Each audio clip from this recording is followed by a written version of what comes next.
Welcome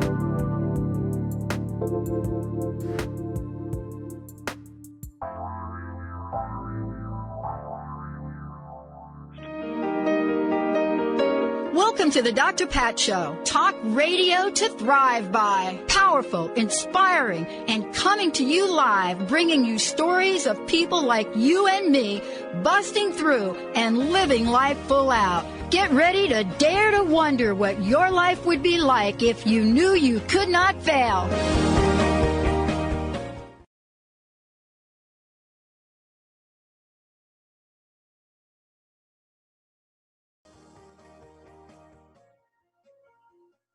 Hey, everybody. Welcome. It's so great to have all of you tune us in and turn us on. I want to just remind all of you, it doesn't matter where you're listening from. I know we have a bunch of stations in Australia. We have folks in the UK, Canada. Here's what I want to say to all of you. As we get ready to celebrate our 11th year, we didn't celebrate 10 years of Transformation Talk Radio because 11's like my number.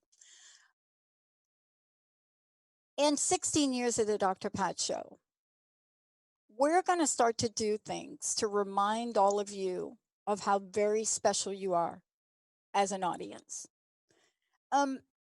I've thought about this over time, and as we were getting ready to pull material together to reflect on the original show, Crust Busting Your Way to an Awesome Life, and you heard me share about moments in my life at that point where talking about depression for me was an understatement. And what happened thereafter is what today's show's about. But you, all of you, whether you're live listeners on our affiliate out of Seattle, whether you're podcast listeners, whether you download through iTunes or any of those other places, you are our inspiration for not just continuing on the path, but for continuing on a path and providing you with powerful messages like the one today from Terri. It is the times we live in that requires extraordinary solutions and possibilities. But it doesn't happen unless we talk about what is real. And one of the hardest things for me to ever do, outside of apologize to Benny 500 times for girls behaving badly right there, was telling parts of the story of my life, stories that my family was so ashamed of. You know, stories of secrets about my grandfather's origin being born in Brazil. Stories that for almost decades until my dad passed away about my mom and what she went through and what was going on with her and how she really died. And the only reason I know about that is because my stepmom, what a beautiful woman, kept my mother's letters from Bellevue Hospital in New York. Now, if you don't know what Bellevue Hospital is, might be different today.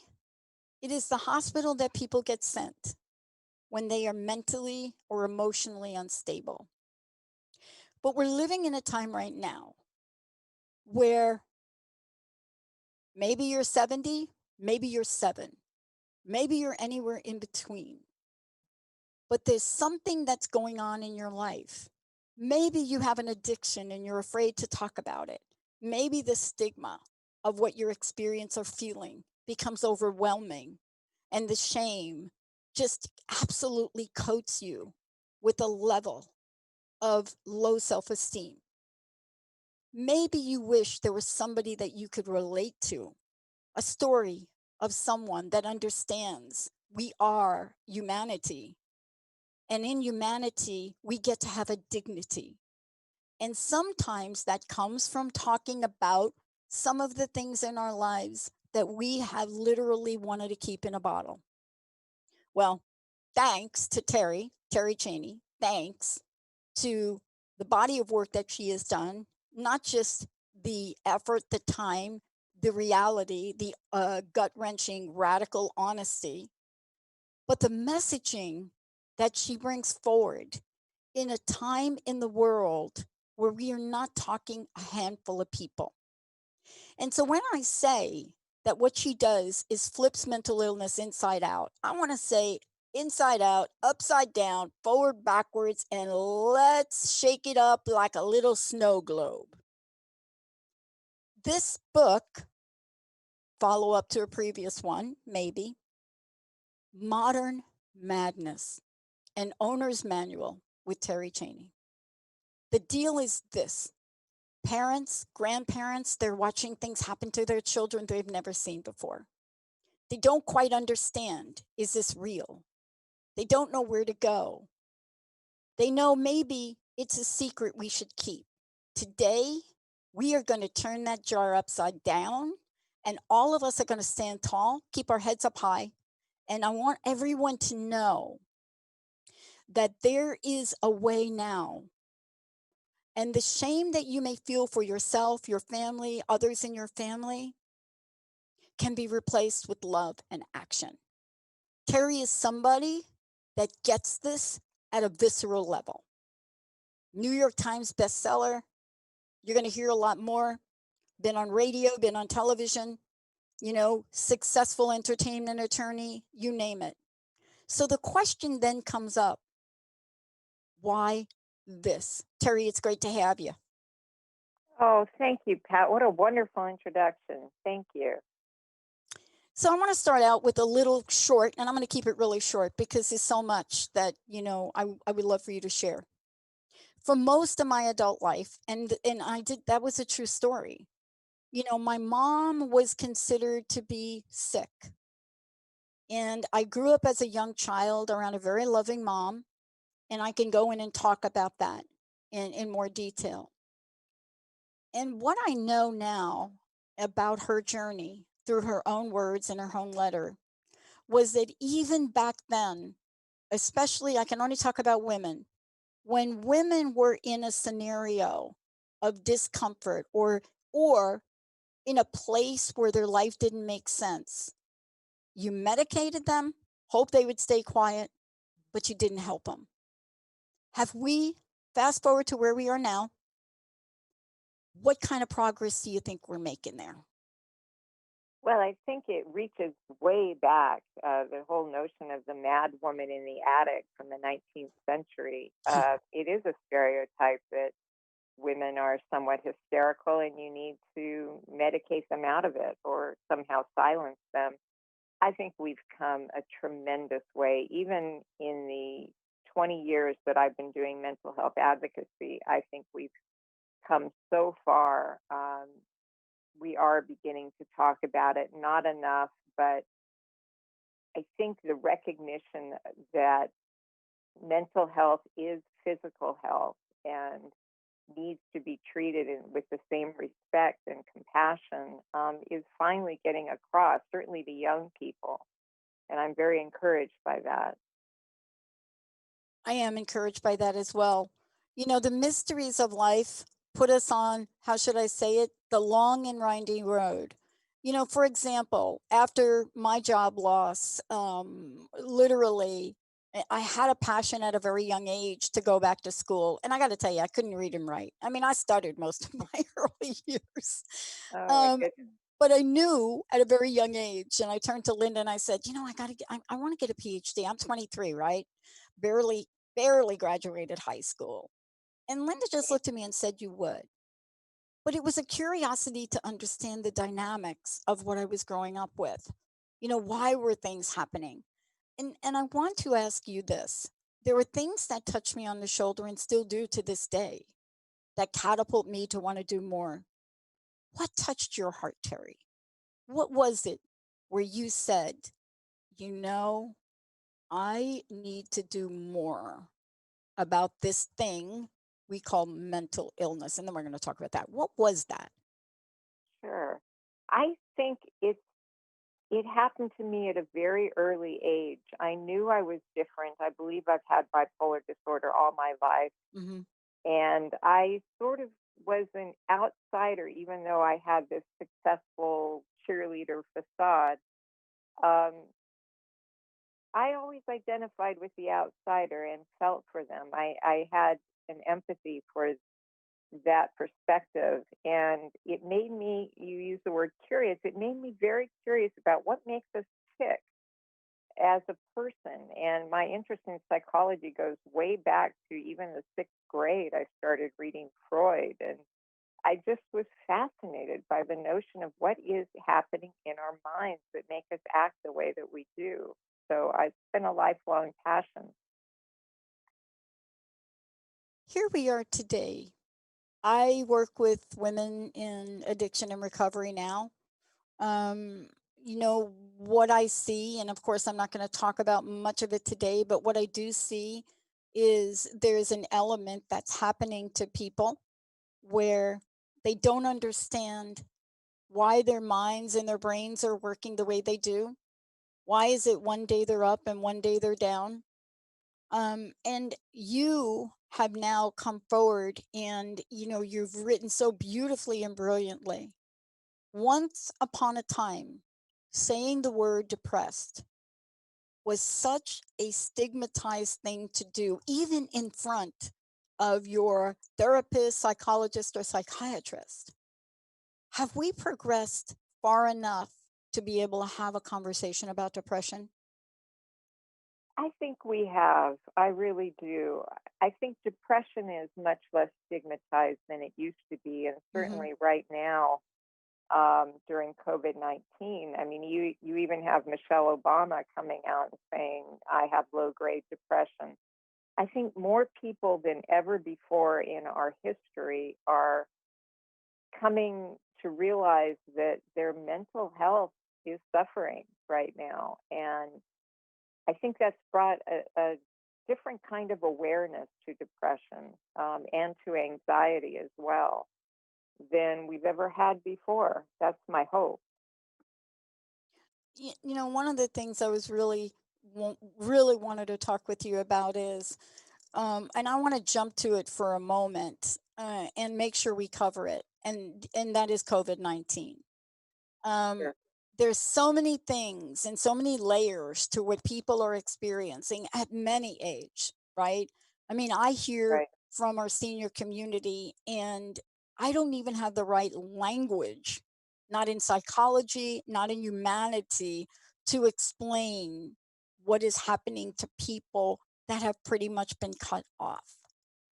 Do you think what we're going through now has been sort of this catalyst to accelerate our awareness of what you're calling in the book modern madness?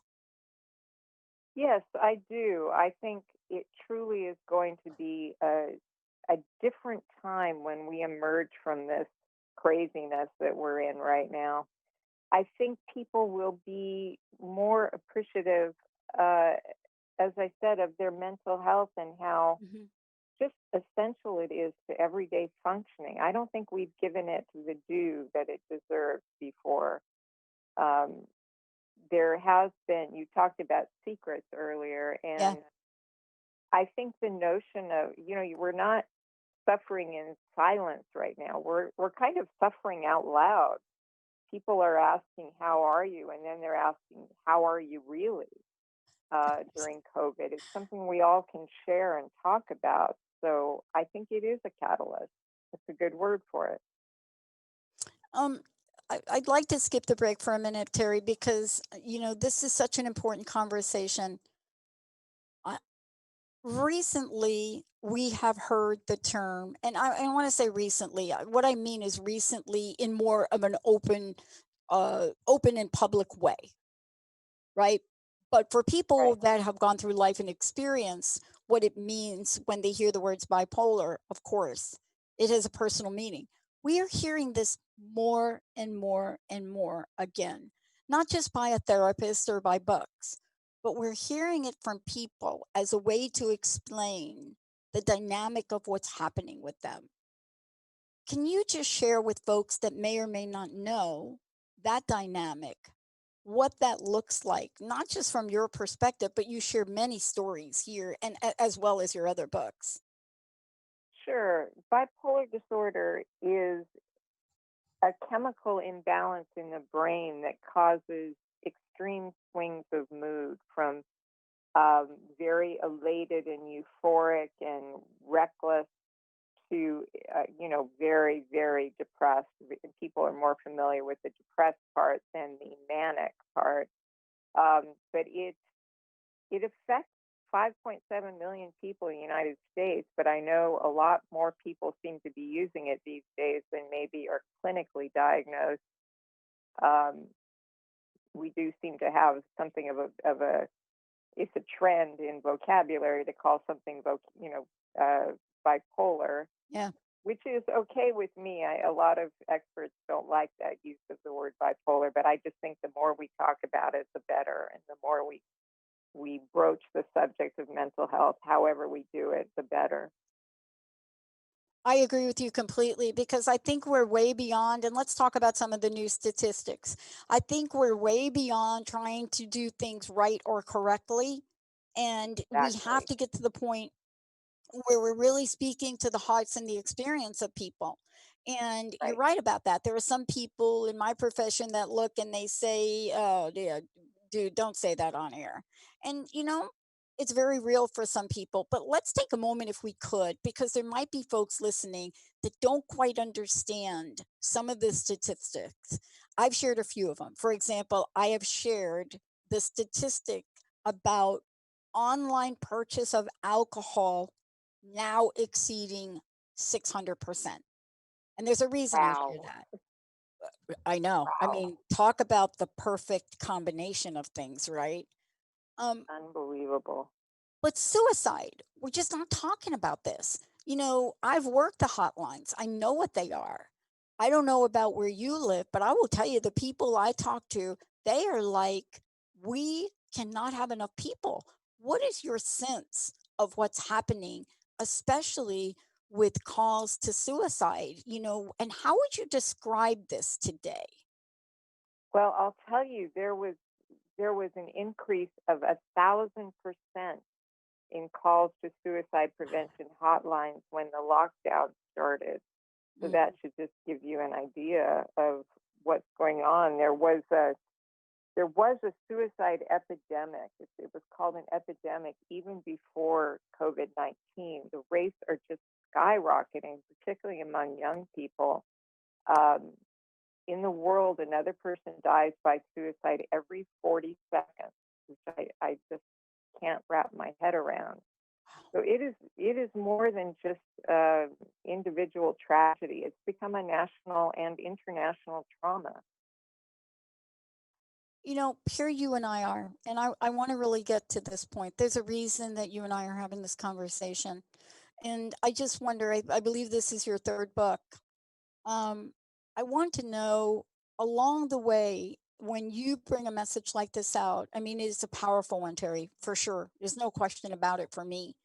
But there's Okay. something that happens in not just delivering this and providing information and being an advocate, being a partner for people that, believe it or not, may not have the ability to stand up for themselves.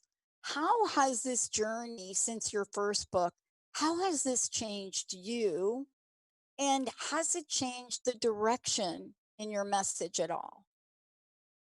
That's a wonderful question. I started out life, for most of my life, just keeping my mental health a total secret from anyone. I Yeah. didn't tell my friends, my family, my coworkers, no one except my doctors about my bipolar disorder. And this was the entire time I was practicing entertainment law. I was very much in the public eye representing Michael Jackson and people like that.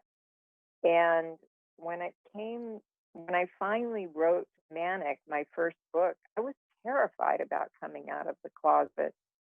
I thought I would be ostracized, that I would never work again, that no one would ever love me.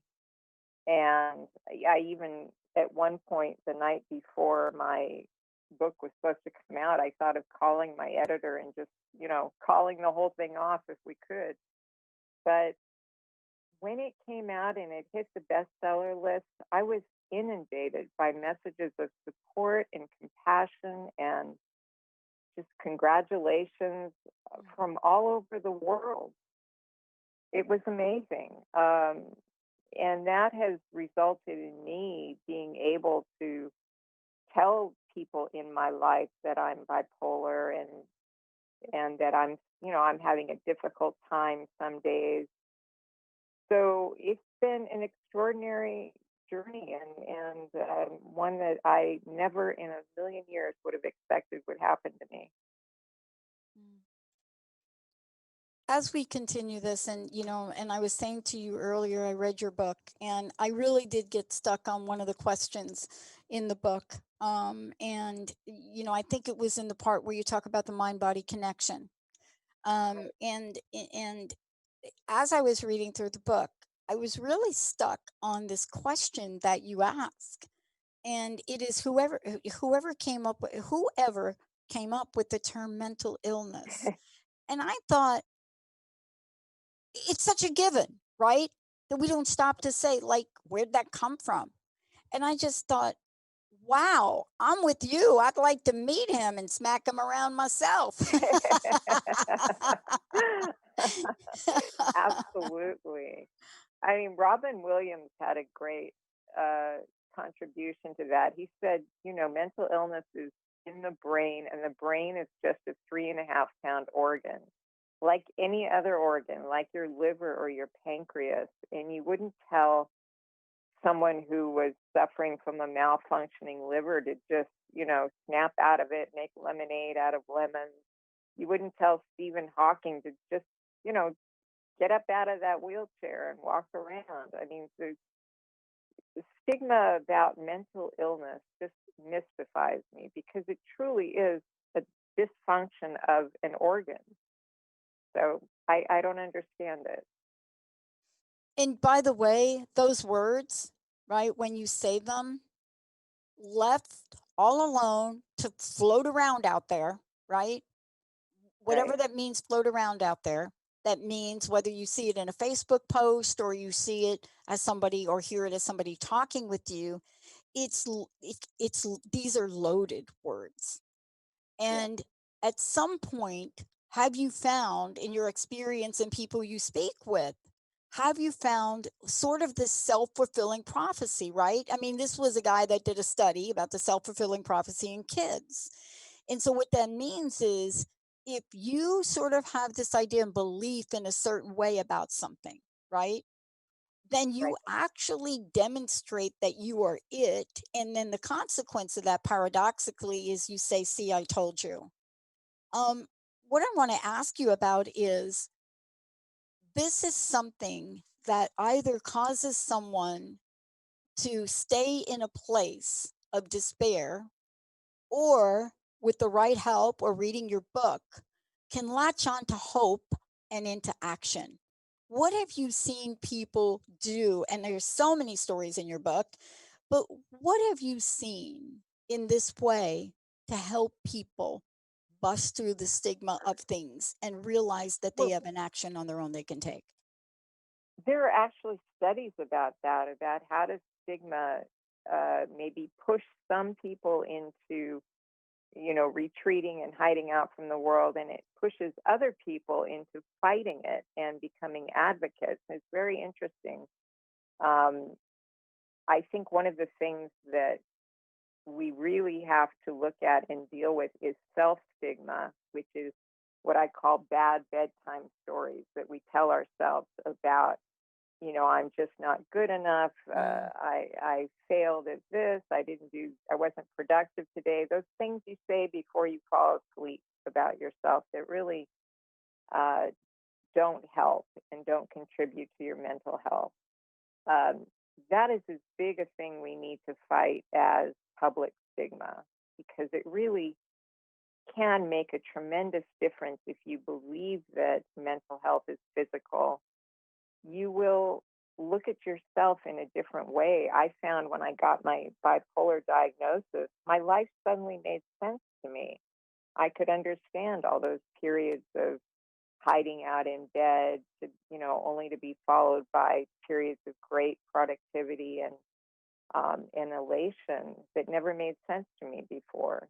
So it can cut either way. I want to take a short break. And when we come back, I want to talk about this next visionary frontier.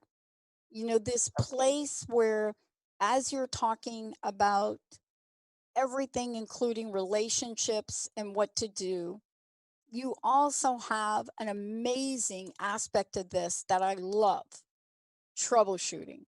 And I want to talk about this when we come back, because in the conversation, Terry, that you and I have, is there is a bridge that we can build to get us from where we are to literally the life we really want. And you're helping us build that bridge. Before we get there, how do people find out more about you? And also, how might they get a copy of the book? Well, the book is available on Amazon, or you could ask your independent bookseller if they could order you a copy.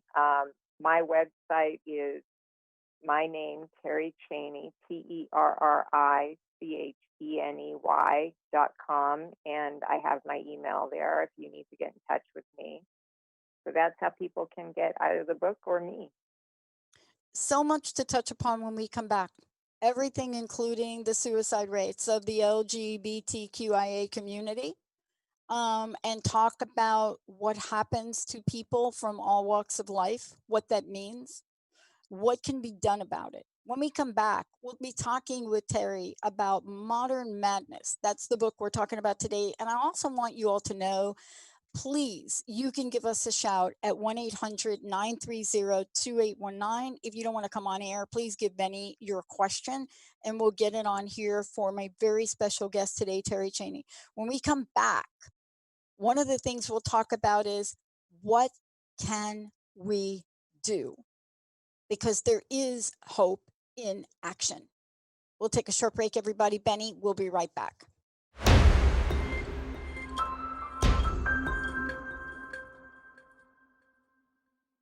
Hey everyone, welcome back. It's so great to have all of you tune us in and turn us on. If you want to find out more about me, you can go to the drpatshow.com or Transformation Talk Radio. If you want to find out more about Terri, let's make sure folks know one more time how to get a copy of the book and also how to find out about you. Sure, you can get a copy of the book on Amazon, or also ask your independent bookseller if they will order you a copy. And they can get a hold of me at my website, which is just my name, Terri Cheney, TerriCheney.com. And thank you for joining me here today. I want to talk about a couple of things as we start to move into this idea, as you call it in the book, of troubleshooting. But before we go there are 2 points I want to make. One is what we're really not talking about right now as well, which is the degree by which people are consuming alcohol, and people from all walks of life, but also the differences between consuming alcohol by someone and consuming alcohol by someone as we know it, that may have, and again, I'll use the phrase because we do, mental illness. But another way to say it is, how do we ensure the mental health of people? How do we do things and share things and talk about things which will get people relief and help them build a life? And, let's talk about this before we get into troubleshooting. There is a dynamic that happens between, and I don't want to talk about drugs, but it's kind of the same. But right now, Right. alcohol and what goes on with people mentally.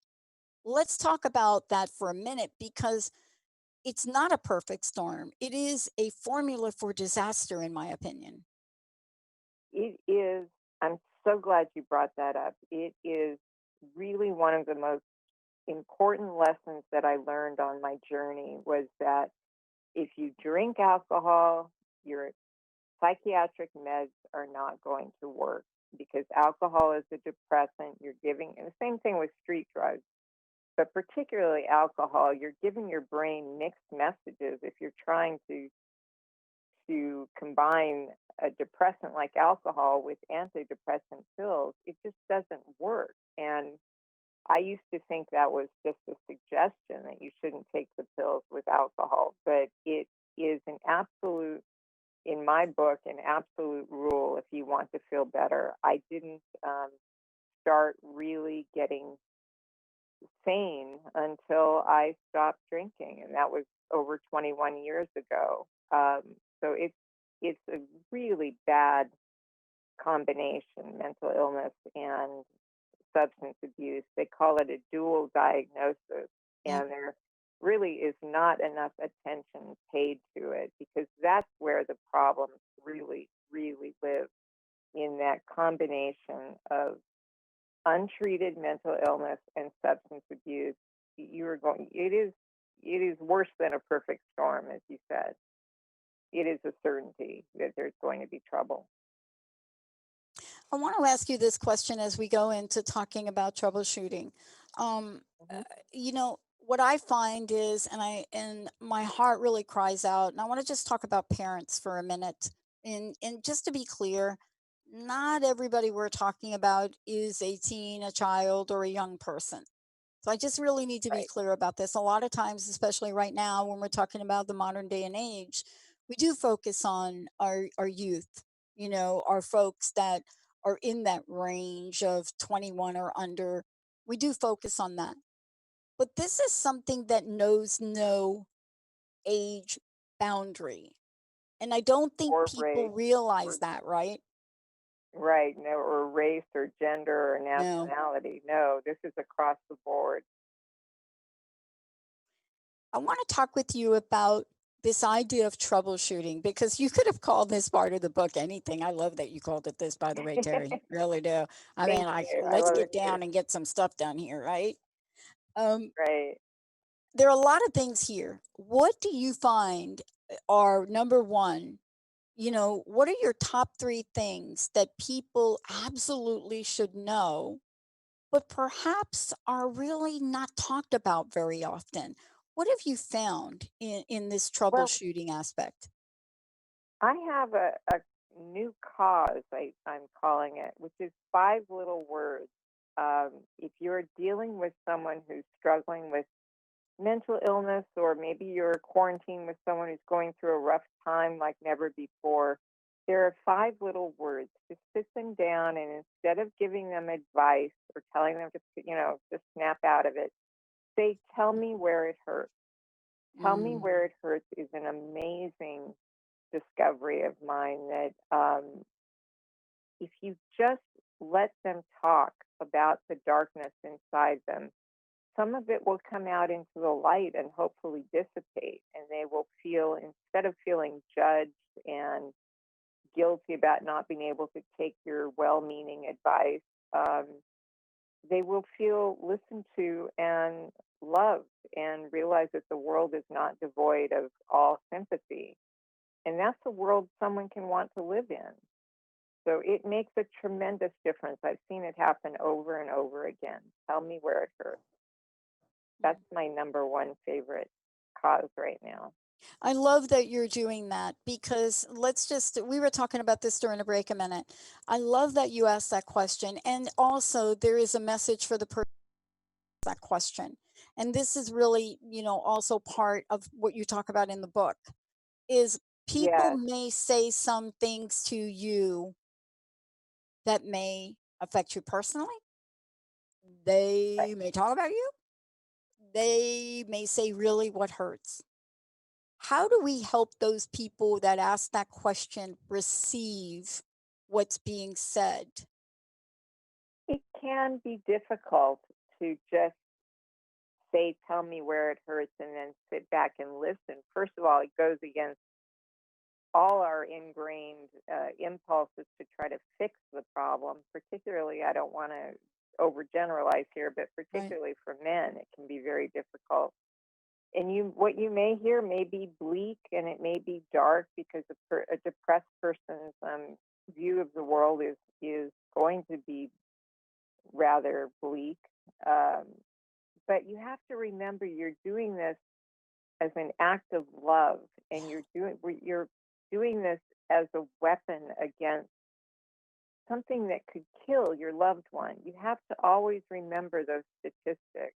Those 40 people die every uh, somebody dies every 40 seconds statistic. It's very important to keep suicide in mind these days. The thing too that I want you to really talk about, and you do this beautifully, There are a couple things in this troubleshooting section. When I read it, I went by and I looked through it.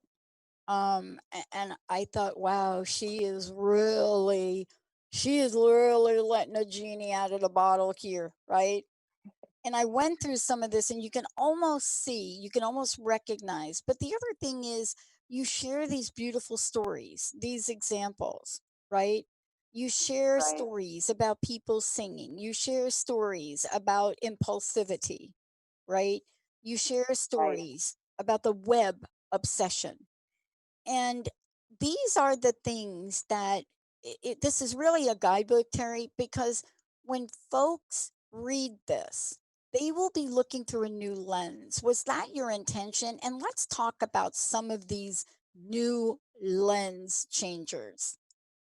That was absolutely my intention, and I'm so happy that that came through for you because I Yeah. think, stories are the conduit to truth, I believe. People are willing to listen to stories where they're not willing to listen to advice. I have a hate on for advice right now because it can be just so belittling and frustrating to hear. So if you tell a good story that maybe has a lesson at the end, it's like Aesop's fables. It's timeless.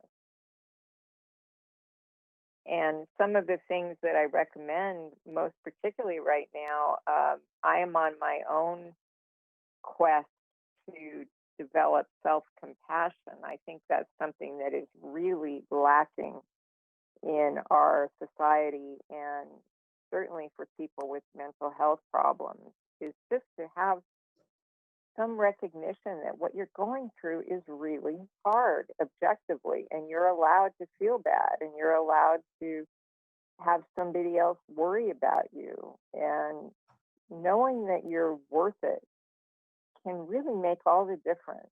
Just knowing that you're worthy of Mm. your own compassion. Boy, you just nailed it. Because one of the offsets of this, when someone is experiencing this, they're not sitting there thinking, no matter how they're stepping through, they're not coming through thinking, I am the most confident person on the planet.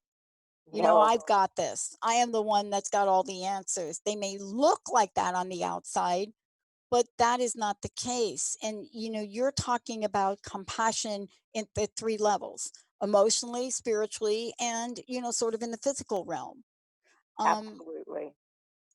I think we have to teach that a little bit too, though. It doesn't come easily. It's No. something I've been working on for the past 6 months or to a year in therapy. And boy, we really have, our defenses are up against self compassion. I don't know why, but it isn't the easiest thing in the world to say, I'm allowed to feel this way. It's not second nature.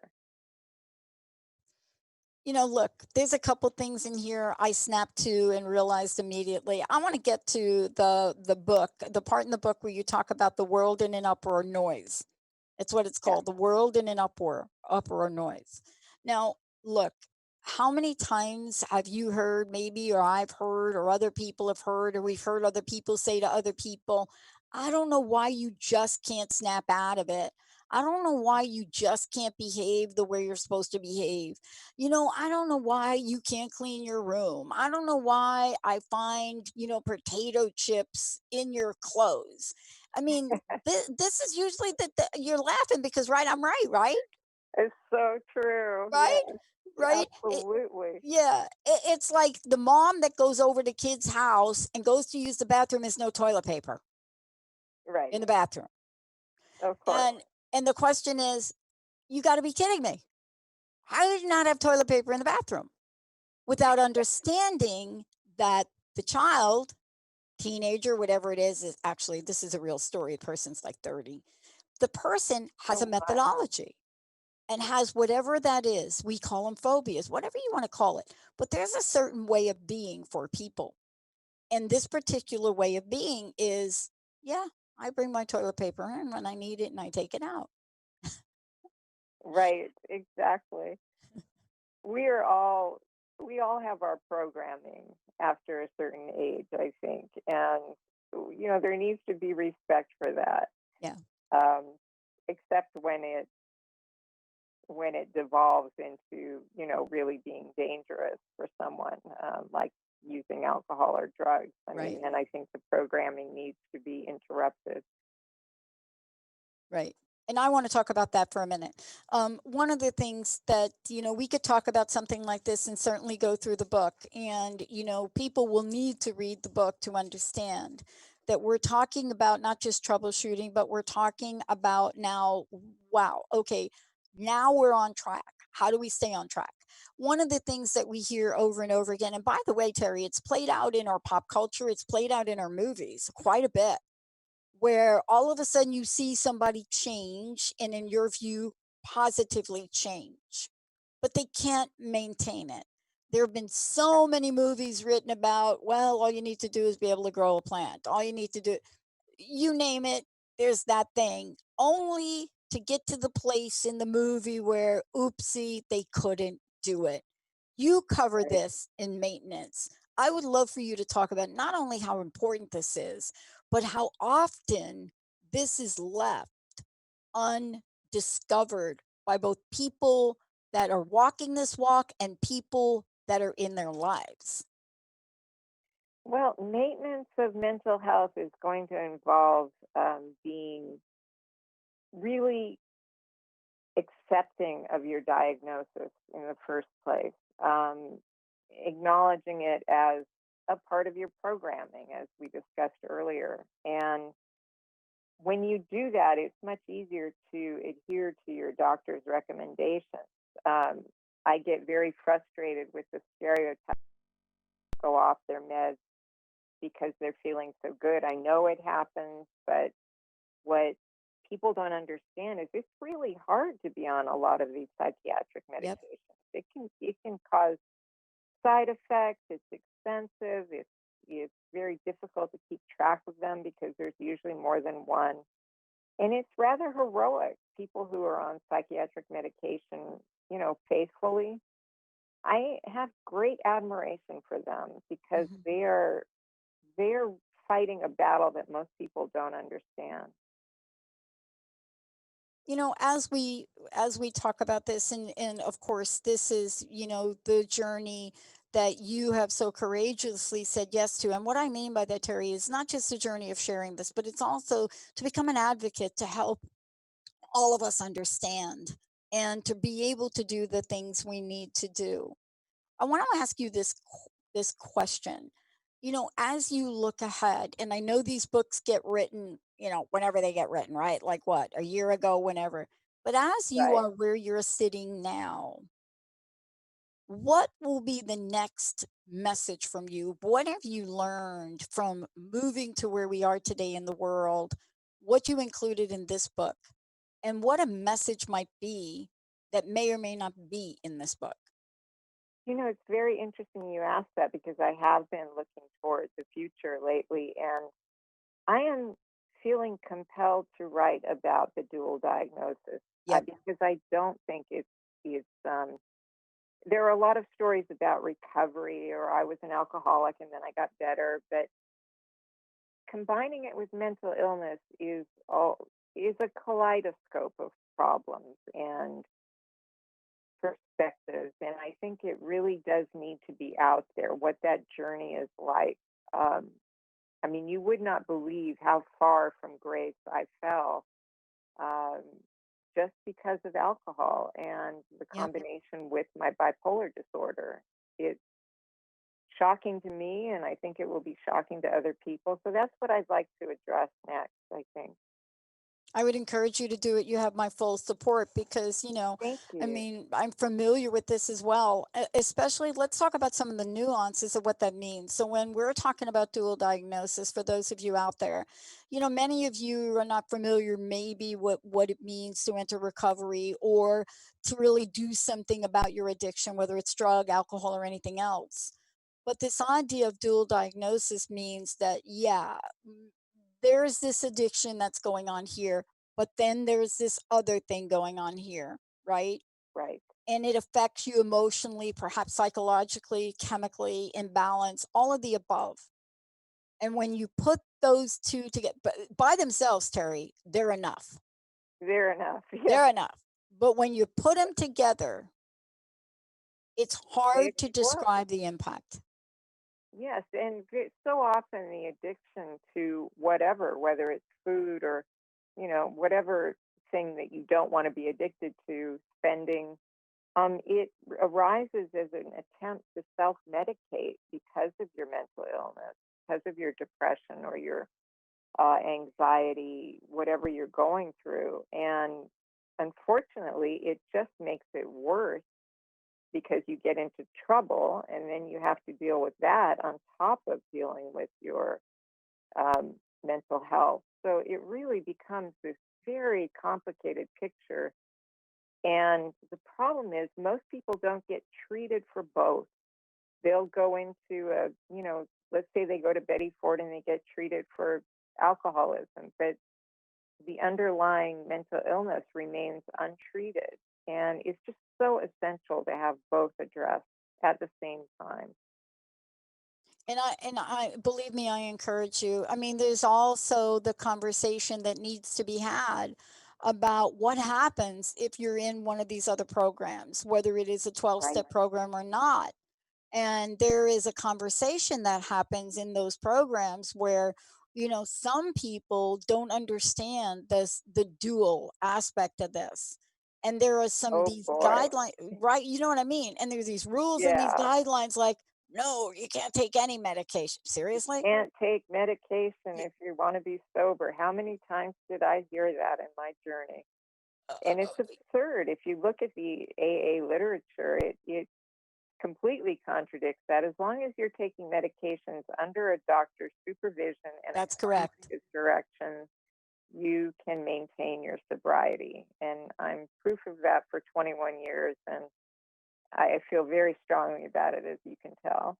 And I feel very strongly about it as well, because I think that I'm with you. These guidelines weren't set like that. And as a matter of fact, those programs talk about the fact that the next frontier has got to be emotional sobriety and understand, Yes, what happens. I mean, there's a lot of talk about we're embedded in this program and the way it is, but that's never the way the founders meant it. You know, no, of course not. right. Bill W.'s last letter really points to it and basically It's says everything's got to change except for anonymity. But this right. particular thing, I hope you do right about it. I hope you do. And I hope it does become a blueprint for the people that are on either side of that. Whether you're someone that's experiencing it, right, Terri, or you're someone Right. that is working with someone experiencing it. Right. It's very confusing. It's not like it's easy to, it's an easy issue. It really does need to be pieced apart and put back together. Yeah. And I think a lot of things will have to change in Yep. the recovery system, so to speak. But it's beginning to happen. It's It not that is. it isn't addressed, but it's slow to take to gain momentum, in my opinion. It is slow, but I think that it's because of people like you and and us talking about this today is one of Yeah. the things that will change is to provide information, to say things that people don't want to say. And I really would encourage you, like in your spare time, to write that book because Thank you. dual diagnosis once upon a time was an anomaly. It's not Right. anymore. Right. And I love the AA saying that you're only as sick as your secret. That sort of has become my motto. And I That's think it's right. just so wise and so lovely that you are only as sick as your secret. Yeah. Well, Terri, I got to thank you for this. And there are so many things that you've included in the book that, people will be able to read about. And this is one of these books that, my gosh, I wish we did more education with our youth in this way. I wish there was a way, especially the work you do, to bring families together in a safe, non confrontational place and let people experience that true level of honesty that could set them free.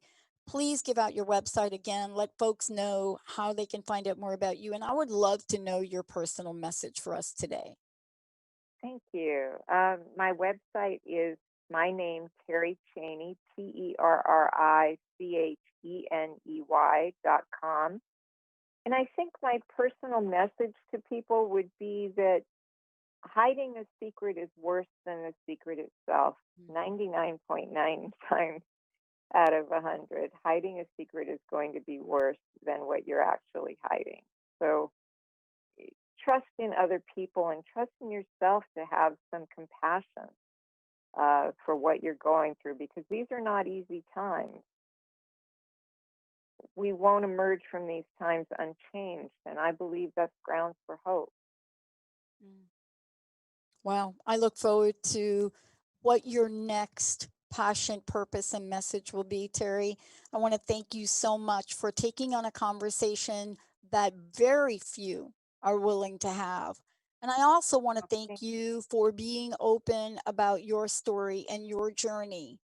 Because a friend said to me, you can't take a person to a place you haven't gone yourself. And certainly that has been your walk and your walk of life. And I look forward to what you'll do next. I'm very excited about it. Thank you so much. And I have just really enjoyed our conversation. Well, everybody out there, Modern Madness, Terri Cheney, please reach out, find out about Terri, find out about the work that she's doing to help carve that pathway out for your walk of freedom.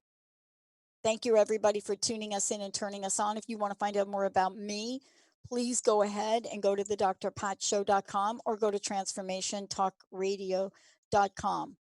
And one of the things I do want to leave all of you with from the book that we're talking about here, from the idea of this notion. This is a day and age we all live in. This is the day and age that we can help each other. This is the way that we walk. And the quote that Terri puts in the book is from Thomas Edison. I have not failed. I have just found 10,000 ways that won't work. And you may stumble. You may have to go to another way. But if you know anything about Edison, we light up the world because of not giving up. That's Terri. That's the message.